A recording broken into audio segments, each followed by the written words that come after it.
بسم اللہ الرحمن الرحیم۔ بسم اللہ الرحمن الرحیم والصلاة والسلام علی اشرف الانبیاء والمرسلین وعلی آلہ وصحبہ وامتہ اجمعین اما بعد۔ عزیز طلبہ کرام، سبق نمبر 36 ہے، باب ما ینہی عنہ ان یستنجی بہ، وہ باب جس کے اندر ان چیزوں کو بیان کیا گیا ہے جن سے استنجا کرنا منع ہے۔ اس باب کا کچھ حصہ سابقہ ویڈیو میں ہم پڑھ چکے ہیں، اور جو رہ گیا تھا وہ انشاءاللہ آج کی اس ویڈیو میں ہم مکمل کرنے والے ہیں۔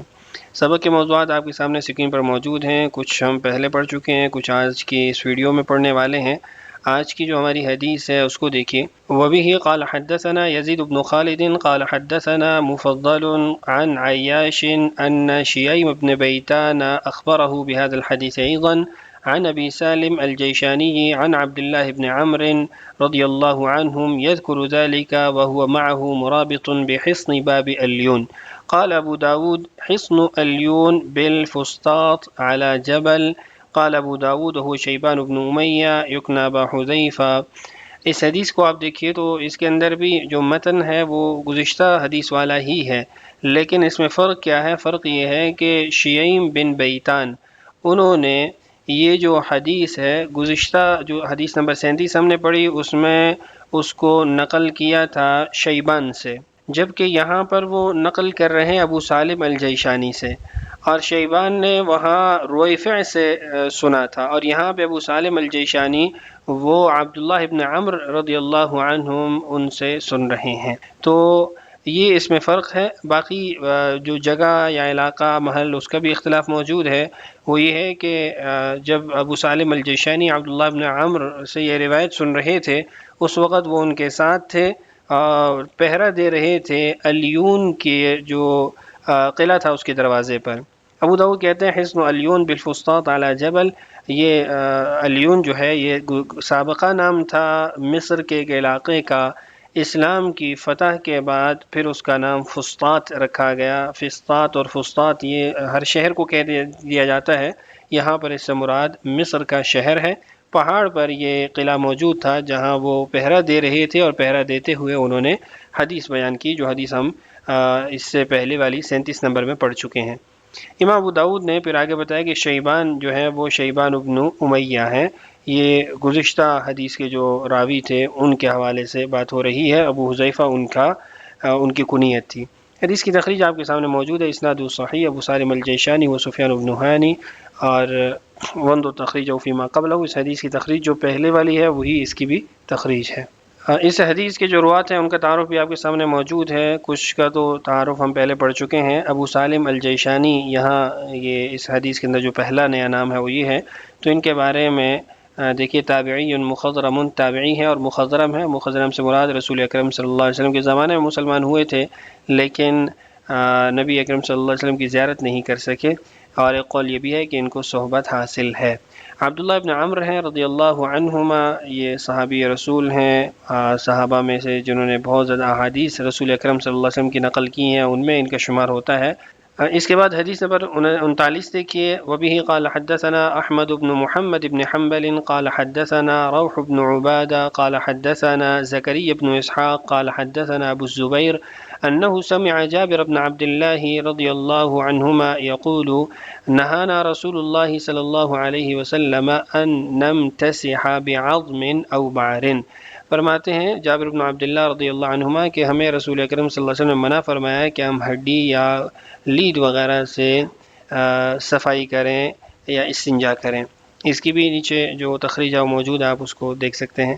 اس حدیث کے اندر جو روات ہیں اس میں احمد بن محمد ابن حنبل ہیں، پہلے تعارف گزر چکا۔ روح بن عبادہ ہیں، ثقۃ فاضل، ان کے بارے میں یہ تعدیل کے اقوال موجود ہیں۔ زکریا بن اسحاق ہیں، ان کے بارے میں بھی ثقۃ ان کا قول ہے، رومیہ بالقدر۔ اس کے بعد حدیث نمبر 40 ہے۔ وبه قال حدثنا حیوة بن شریح الحمصی قال حدثنا ابن عیاش عن يحيى بن ابي عمرو الشیبانی عن عبد الله بن الدیلمی عن عبد الله بن مسعود رضی اللہ عنہما قال قدم وفد الجن على النبي صلى الله عليه وسلم فقالوا يا محمد انهى امتك ان يستنجوا بعظم أو روسة أو حمامة فإن الله عز وجل جعل لنا فيها رزقا قال فنهى النبی صلی اللہ علیہ وسلم۔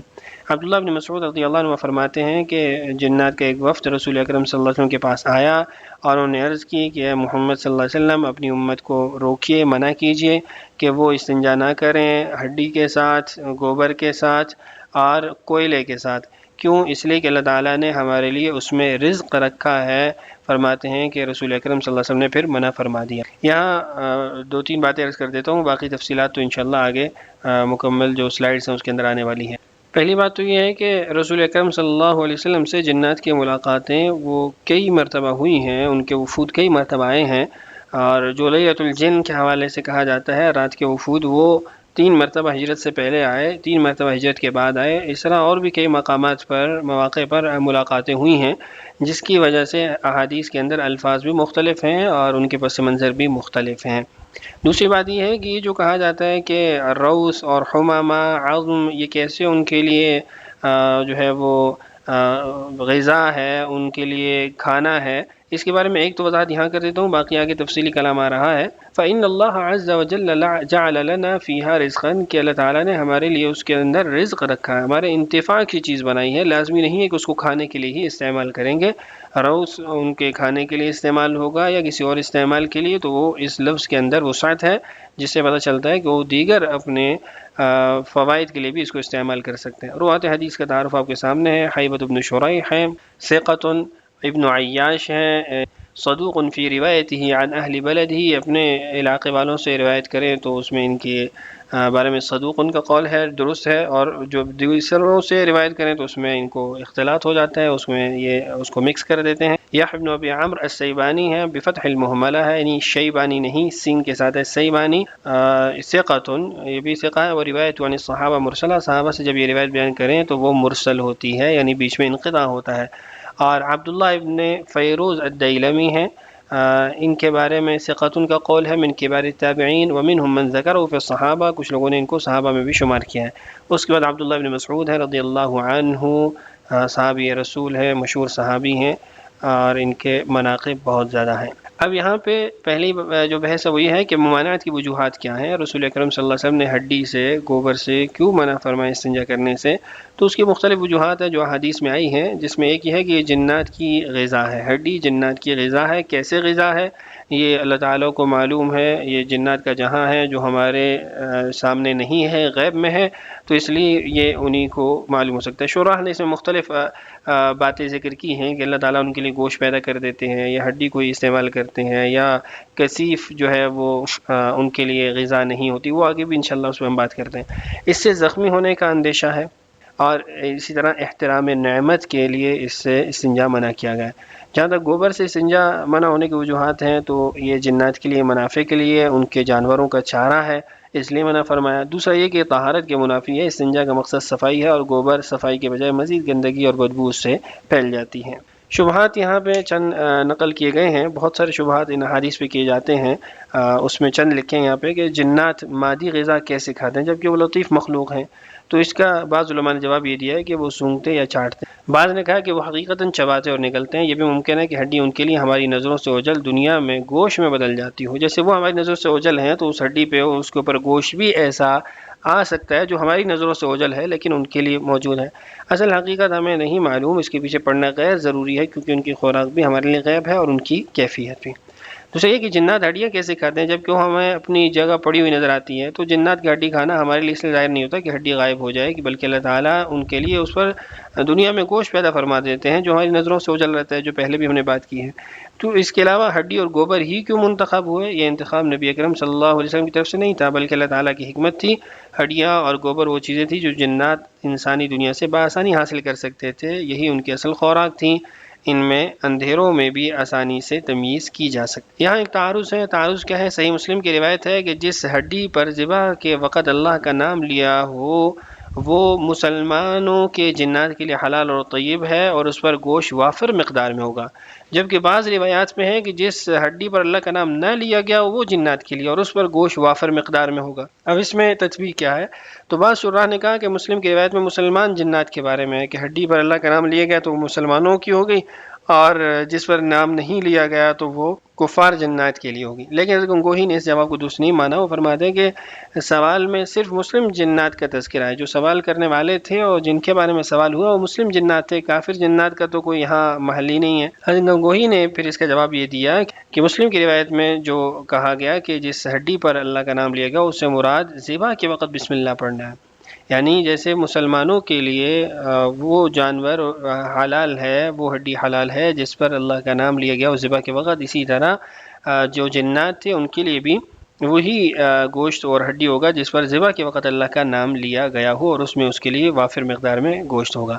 اور جہاں تک ترمذی کی روایت ہے کہ وہ ہڈی ان کے لیے جن پر اللہ کا نام نہ لیا گیا ہو، تو یہ اس کھانے کے حوالے سے جو پک کے سامنے آ جاتا ہے، جس کو مسلمان جو ہے استعمال کرتے ہیں، کھاتے ہیں، اگر وہ اس وقت اس پہ بسم اللہ نہیں پڑھتے تو اس کی برکت قائم جو ہے وہ ان کو حاصل نہیں ہوتی۔ تو برکت فی نفسی تو موجود ہے لیکن کھانے والے کو حاصل نہیں ہوتی، تو اس برکت کی وجہ سے اس ہڈی پر گوشت وافر مقدار میں آ جاتا ہے جو پھر جنات کی غذا بنتا ہے۔ گزشتہ 2 ویڈیوز کا جو خلاصہ ہے وہ آپ کے سامنے اسکرین پر موجود ہے، میں اس کو ایک کے بعد دیگر یہاں نقل کر رہا ہوں، آپ اس کو نوٹ کر لیجئے، پڑھ لیجئے، اور اس کے بعد جو ہمارا اس سے اگلی جو ہماری سلائیڈ ہوتی ہے اس میں سوالات ہوتے ہیں، وہ آپ کے سامنے اسکرین پر موجود ہے، ان کے جوابات آپ کمنٹ سیکشن میں دے سکتے ہیں۔ آنے والی ویڈیو میں انشاءاللہ ہم باب الاستنجاء بالاحجار کو پڑھنے والے ہیں۔ اللہ تعالی ہم سب کا حامی و ناصر ہو۔ السلام علیکم ورحمۃ اللہ وبرکاتہ۔